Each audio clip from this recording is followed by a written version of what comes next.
रामकृष्ण हरी. दिनांक 25 जानेवारी 2026 रविवार रोजी रथसप्तमी आहे. रथसप्तमीच्या दिवशी काय करावे? हा दिवस भगवान सूर्यदेवाचा जन्मदिवस म्हणून मानला जातो. या दिवशी आपल्याला काय करायचे आहे? या दिवशी सूर्यदेवाची पूजा केली जाते आणि सूर्याचं किती महत्त्वाचं स्थान आपल्या जीवनामध्ये आहे हे बघा. आपल्याला वाटतं की सूर्य नुसता उगवतो आणि मावळतो, पण सूर्य उगवला तर उजेड झाला आणि सूर्य मावळला तर अंधार झाला.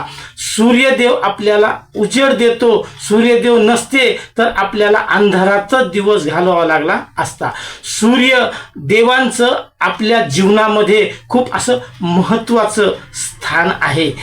या दिवशी सूर्यदेवाची पूजा केल्याने आपल्याला इच्छित फल हे मिळते. आपल्या मनात जे असेल त्याची इच्छित फल प्राप्ती होते. रथसप्तमीच्या दिवशी पूजा केल्याने आरोग्य सुधारत असते. शारीरिक आणि मानसिक कष्टापासून आपल्याला मुक्ती मिळते. सौभाग्य प्राप्ती होते, पुत्र प्राप्ती होते, धनप्राप्ती होते आणि या दिवशी आपल्याला सूर्यदेवाची पूजा करायची आहे.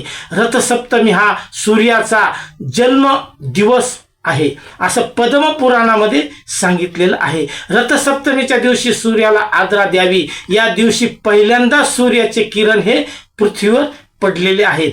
सूर्य त्या रथसप्तमीच्या दिवशी सूर्याला आदरा दिल्याने सूर्य पावतो आणि सूर्याला आपण आपल्या हातून जर मोठ्यात मोठे एखादे पाप झालेले असेल ते पाप सुद्धा नष्ट होते आणि आपल्याला सूर्याची ही कृपा दृष्टी प्राप्त होते.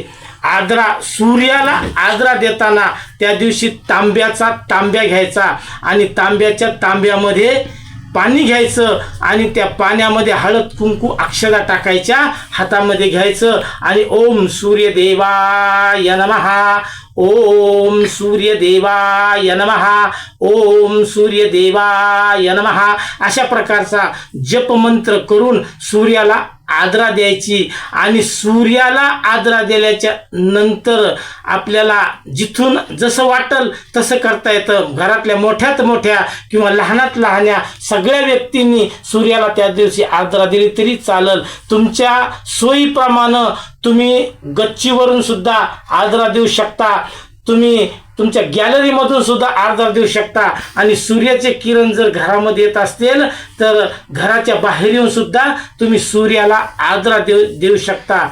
रामकृष्ण.